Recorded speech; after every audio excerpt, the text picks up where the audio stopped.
Olá! Estamos começando o programa Respondendo sobre as Escrituras, transmitido na rádio Voz de Amor, a sintonia do adorador. Os programas serão exibidos na quarta-feira, quinta-feira e sexta-feira, às 7 horas da manhã. Já as reprises você vai assistir no YouTube, youtube.com/clica aqui não.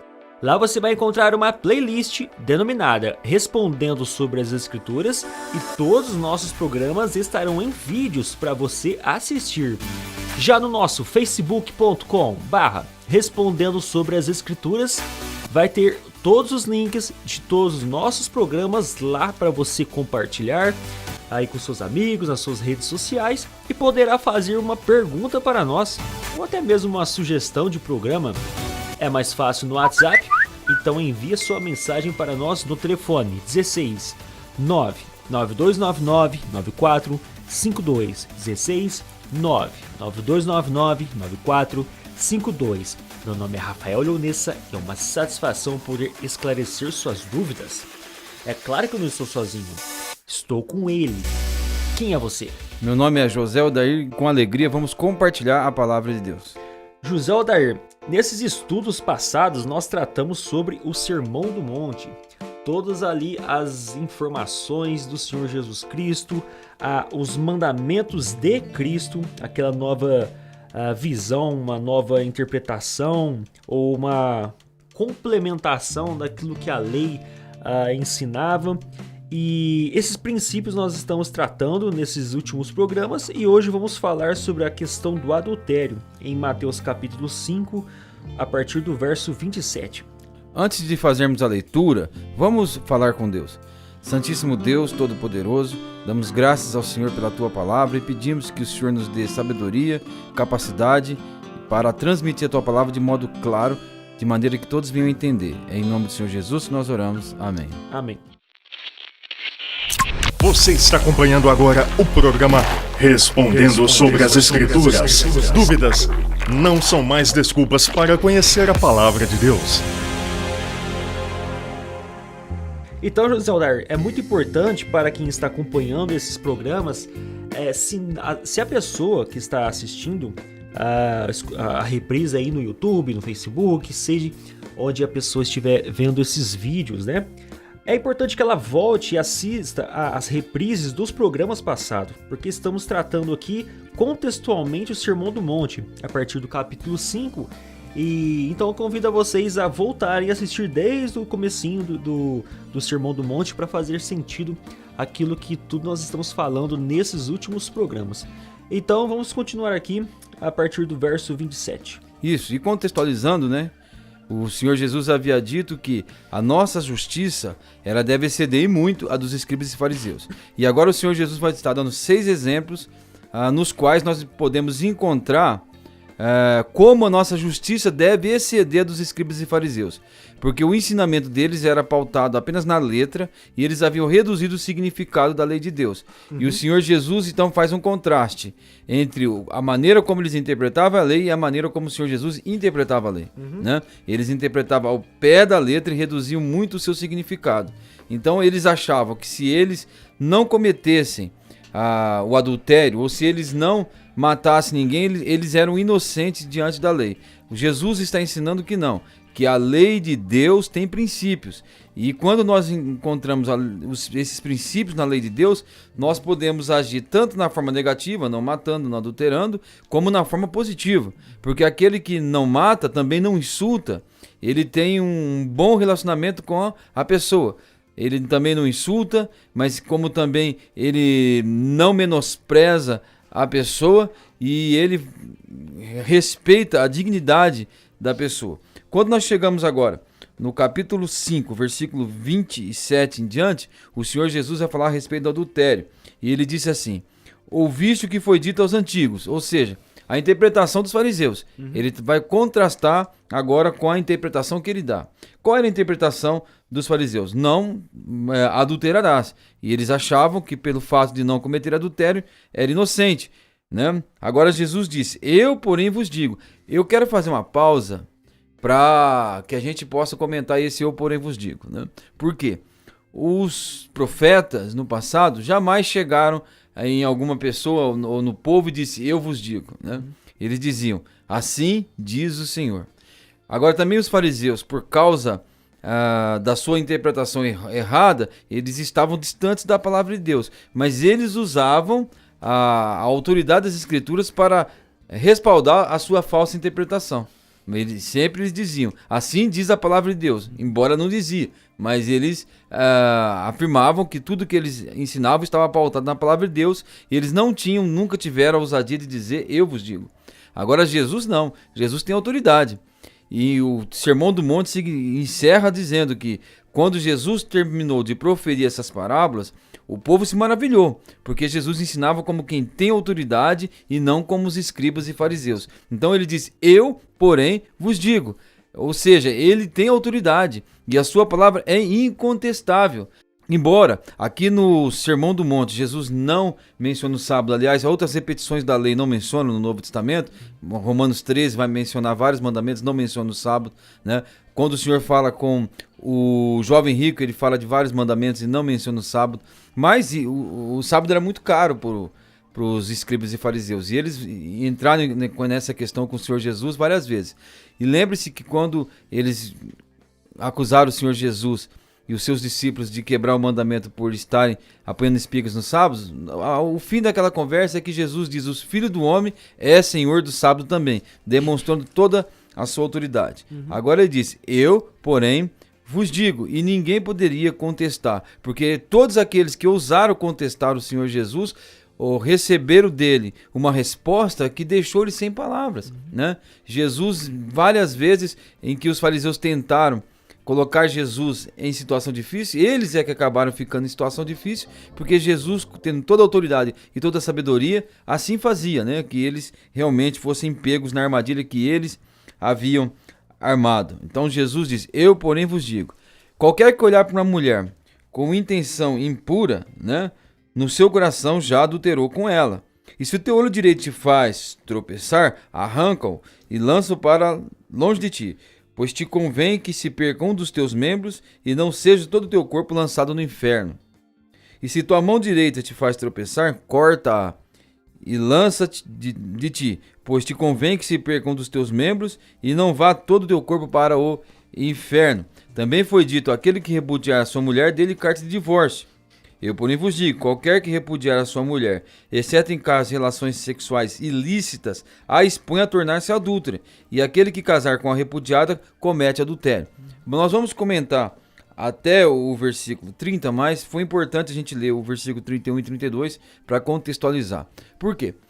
Qual é o princípio que Deus exalta e defende? Qual é o princípio que Deus quer mostrar para nós através desse mandamento? Não adulterarás. Não é somente que cometeu o ato, né? Quando nós observamos que existe um princípio, que existe um bem aqui que Deus protege, nós vamos pensar qual é. E fica claro que é a família, porque o Senhor Jesus, ao desdobrar os seus ensinamentos sobre este mandamento, ele vai chegar até no divórcio. Então, o grande princípio por trás desta afirmação não adulterarás está a família. E não somente a família, mas também as relações sexuais lícitas. Uma vez que desdobrando este mandamento, Jesus vai falar das relações sexuais ilícitas. Então, no desdobramento deste mandamento, nos ensinamentos que está por trás deste mandamento, está a família, está também a pureza e as relações sexuais legítimas. Quando nós pensamos assim, então nós não vamos agir apenas na forma negativa, no adulterando. Nós vamos agir também na forma positiva, fazendo de tudo para quê? Para que a família seja protegida, né? E também para que a nossa mente seja pura e o nosso coração seja puro também. Então, tudo isso nós podemos encontrar quando interpretamos o mandamento na forma dos seus princípios, como o Senhor Jesus ensinou. Então Jesus disse que aquele que olhar para uma mulher para a cobiçar com intenção impura, lá no seu coração já cometeu adultério com ela. Aliás, no Evangelho de Lucas, no capítulo 16 e o versículo 15, Jesus vai dizer o seguinte, Lucas capítulo 16, versículo 15. Mas Jesus lhes disse aos fariseus: vós sois os que justificais a vós mesmos diante dos homens, mas Deus conhece o vosso coração, pois aquilo que é elevado entre os homens é abominação a Deus. Então, esse versículo está de acordo com aquela declaração de Mateus 23, que Jesus disse que eles eram como sepulcros caiados, né? Por fora eram bem adornados, mas por dentro eles estavam podres. Então, Deus conhece o vosso coração. E embora eles não praticavam o adultério, Jesus está deixando bem claro que você cobiçar uma mulher com intenção impura, se você olhar para uma mulher com intenção impura, lá no seu coração já cometeu adultério com ela. Naquela parábola que Jesus contou do fariseu e do publicano, quando diz que o fariseu, aquele que era para as pessoas um exemplo de santidade, e o publicano, aquele que era para as pessoas um exemplo de desonestidade, os dois foram ao templo orar. A oração do fariseu foi: graças te dou, porque não sou como os demais homens, roubadores, adúlteros, e nem como este publicano. Jejuo 2 vezes por semana e dou o dízimo de tudo quanto possuo. Então, agora, é evidente que os fariseus, eles podiam não cometer o adultério no ato em si, mas no pensamento eles eram culpados. Jesus disse que aquela oração era de si para si mesmo. Ou seja, ele não falava com Deus, porque Deus não ouvia aquilo. Era de si para si mesmo.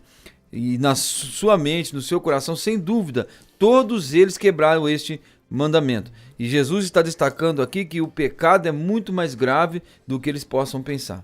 E nós vamos prestar contas a Deus até dos nossos pensamentos. Então, nós podemos cometer o adultério na nossa mente e no nosso coração. E não somente quando praticamos o ato em si de adultério.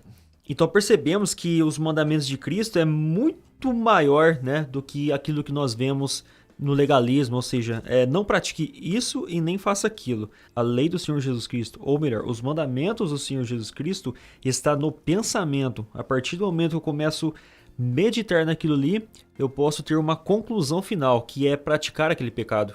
O grande erro dos fariseus foi considerar isso separadamente. Por quê? O 10º mandamento, não cobiçarás, ele diz: não cobiçarás a mulher do teu próximo, não cobiçará a casa do teu próximo, o servo do teu próximo, nem teu boi, nem teu jumento. Ou seja, o mandamento de não cobiçar, ele amarra esses outros demais mandamentos e ninguém pode dizer: olha, agora Jesus mudou a lei. Jesus não mudou a lei. A lei já era desta forma. E eles que interpretavam de uma forma equivocada, né? E quando o apóstolo Paulo, lá em Romanos 7, ele confessa que durante um tempo ele também viveu sem lei, mas de repente ele se dá com o mandamento de não cobiçarás. E aí ele vê que o pecado é cobiça reativa toda a concupiscência nele, né? Então, Jesus não está falando nada que eles não poderiam ter interpretado lendo a lei, né? E sabendo que não se deveria cobiçar a mulher do seu próximo também. Agora, quando nós pensamos em princípios e nós falamos da família, né, eu gostaria de também frisar o fato que aqui está a pureza e as relações sexuais legítimas.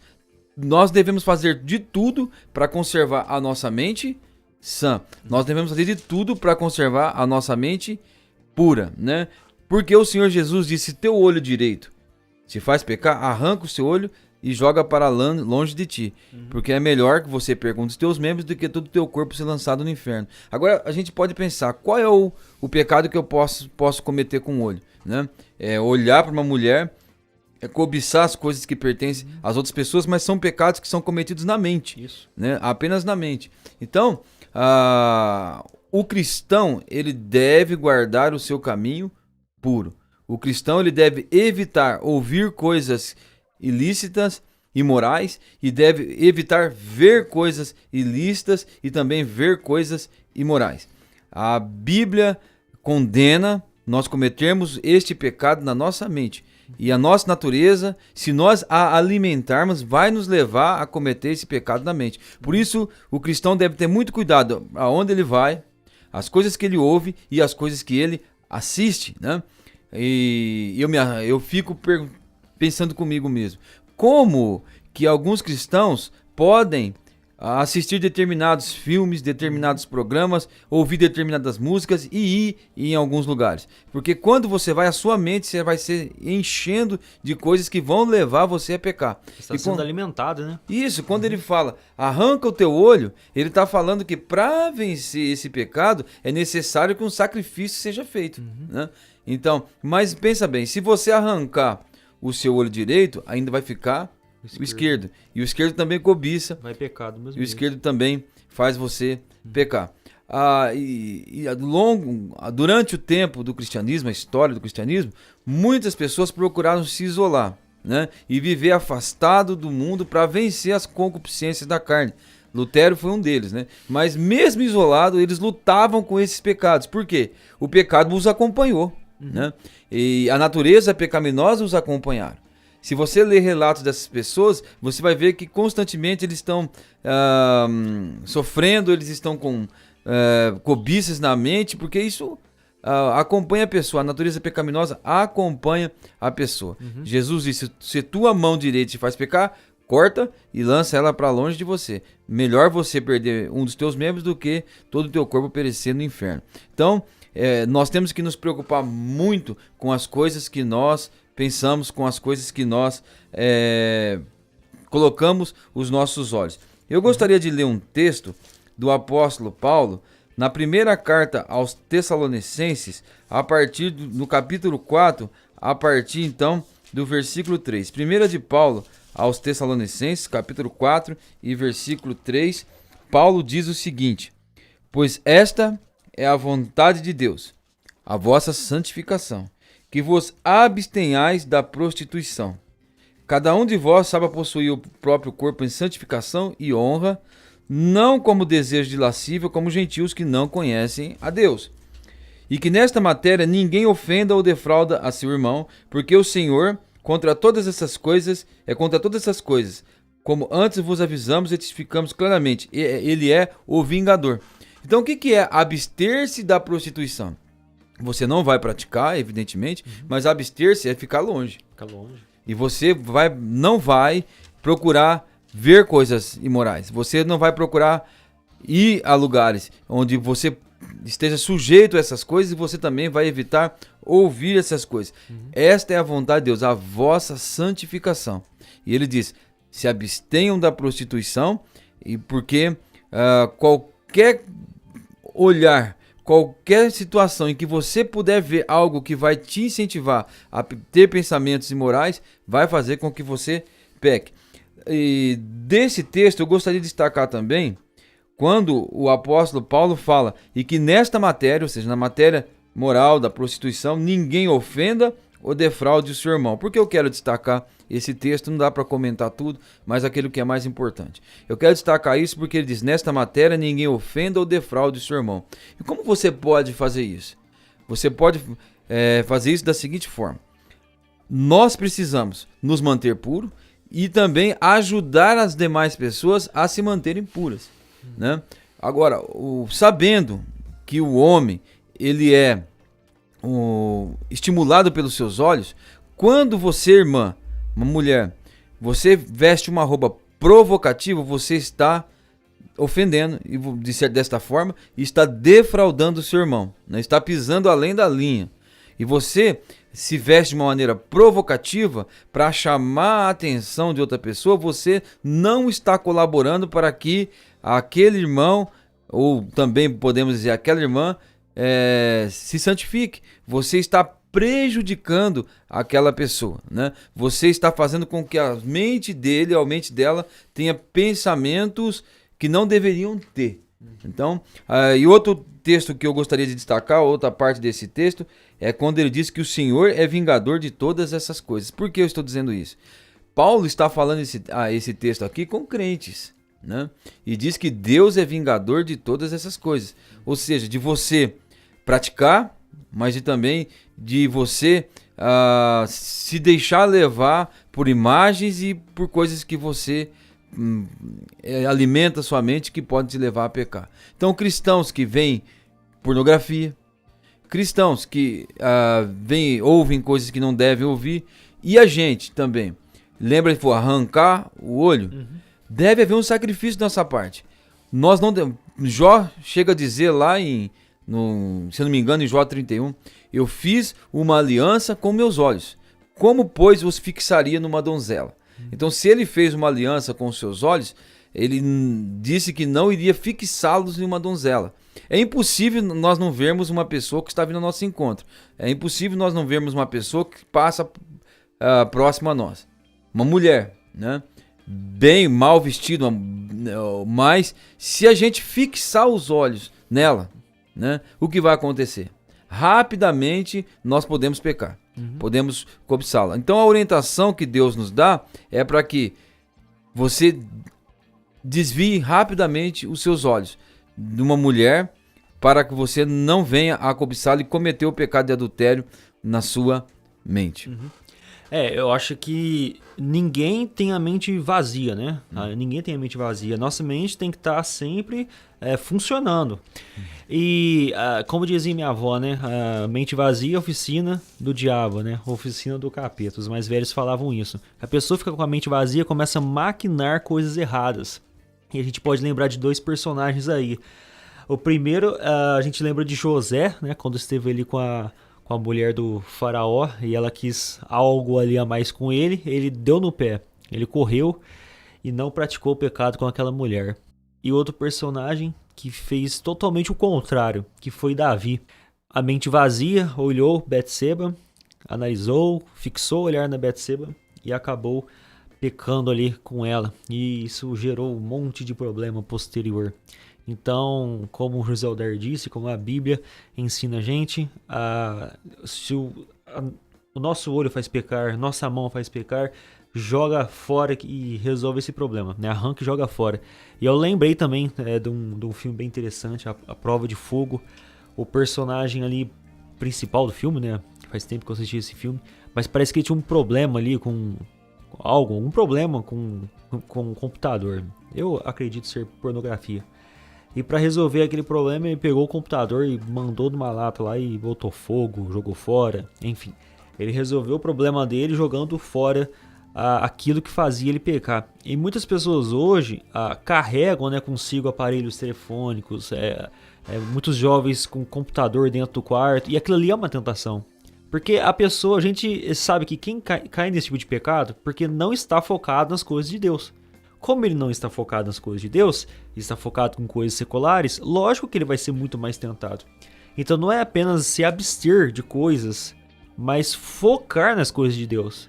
Jogar só fora essas tecnologias, revistas, sei lá, isso não vai resolver muito problema. Mas focar nas coisas de Deus é que vai ajudar a pessoa a não praticar esse tipo de pecado. Hein? Isso, se alguém fizesse uma pergunta, como que eu vou evitar esse tipo de coisa, né? Qual é a solução? A Bíblia diz que tudo quanto é verdadeiro, amável, honesto, tudo que é de boa fama, tudo que é justo, né? Tudo que é puro, essas coisas ocupai as vossas mentes. Então uma forma de você lutar contra esse pecado leia a palavra de Deus, medite nela, porque Davi disse, como purificará o jovem o seu caminho, observando segundo a sua palavra. Também Paulo aos Colossenses diz, se já ressuscitaste com Cristo, buscai as coisas lá do alto, pensai nas coisas que são lá do alto, onde Cristo vive. E lá em Efésios capítulo 4, a gente aprende que nenhum espaço na nossa vida fica vazio. Aquele que roubava, não roube mais. Isso. Antes, trabalhe, fazendo com as próprias mãos o que é justo para que possa ter com que socorrer os que estão necessitados. Não mintais uns aos outros, antes falai a verdade. Então você vai ocupando aqueles espaços que eram ocupados por coisas ruins, por coisas que são boas. Mas nesta área ainda, Rafael, eu gostaria de destacar o seguinte. Nós sempre ouvimos dizer que não existe pecado maior que o outro. Agora, num certo sentido isso é verdade. Porque para condenação, um pecado bastou para condenar toda a raça humana. Porque por um só homem entrou o pecado no mundo, pelo pecado a morte passou a todos porque todos pecaram. Então todos nós morremos lá em Adão. Mas no que diz respeito às suas consequências, é evidente que existem pecados que são piores que os outros. Inclusive no Velho Testamento o que acontecia? Existia várias sentenças para vários pecados. Olho por olho, dente por dente. Mas se você cometia adultério, era apedrejamento, né? Se você roubava um boi, você teria que restituir 4, né?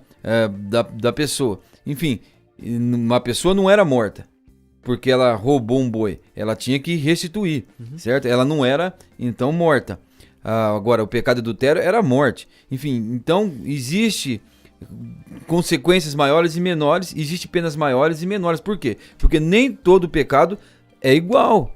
Por que eu estou dizendo isso? Porque este pecado, na área moral, a Bíblia diz que é um pecado muito grande, né?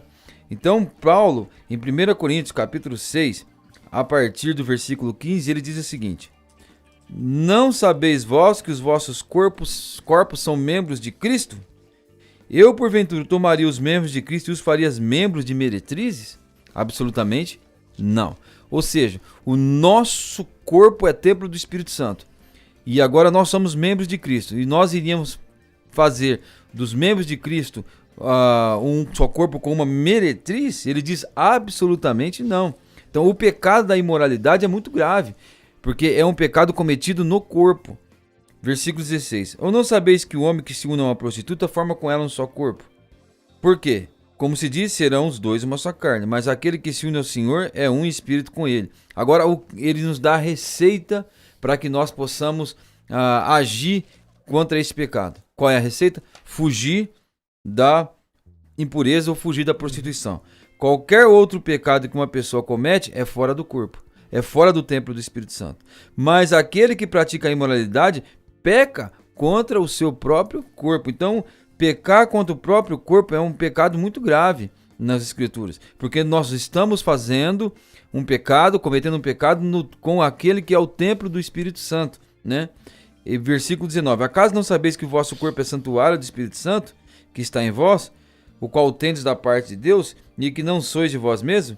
Porque foste comprado por preço. Agora, pois, glorificai a Deus no vosso corpo. Então, esse pecado da imoralidade é um pecado muito grave, porque ele é cometido com o corpo que é o templo do Espírito Santo. Os cristãos não têm levado isso a sério, né? Os cristãos têm tratado com uma certa banalidade. A receita é fugir da prostituição. Não tente enfrentar.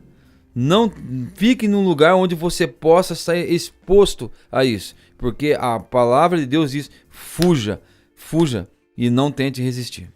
Por incrível que pareça, muitos cristãos, pessoas que acompanham até o canal, gostam de assistir vídeos no YouTube e estão focados, né, teoricamente, nas coisas de Deus. Mas ainda assim, algumas pessoas já me procuraram confessando que tem problema com masturbação. E esse problema, eu percebi que o problema não está simplesmente na masturbação, mas está também relacionado à pornografia.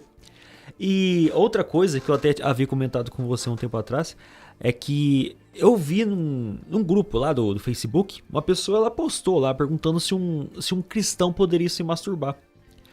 Ok, a pessoa pode ter uma dúvida, né?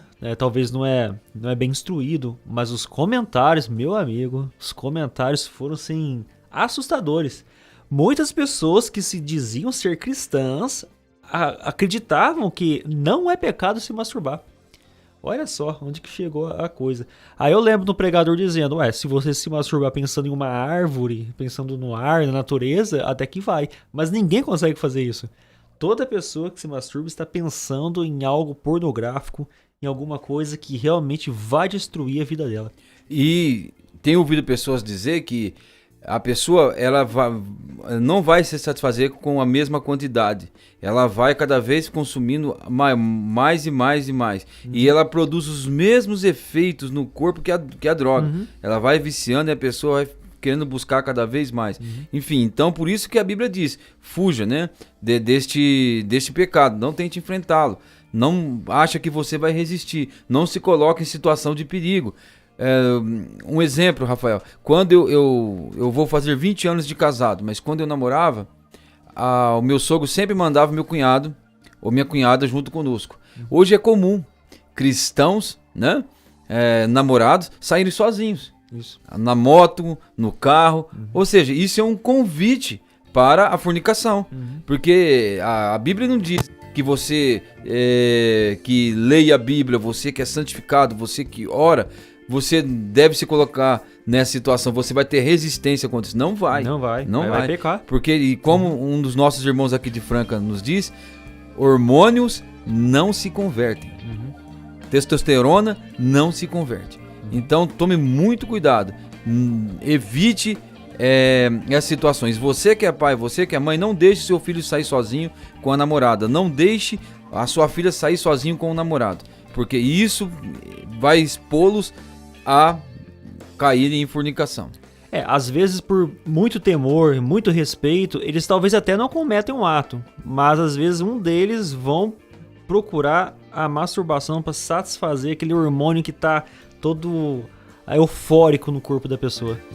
Isso, porque hormônios evidentemente não se convertem. Então terminamos aqui mais um programa respondendo sobre as escrituras. Ainda ficou uma dúvida ou você tem uma sugestão de programa para nós? Envie-nos a sua mensagem lá no facebook.com/respondendo sobre as escrituras ou no nosso WhatsApp. O telefone é 16 99299 9452 16 99299 9452. Nos vemos então nos próximos programas. Até mais!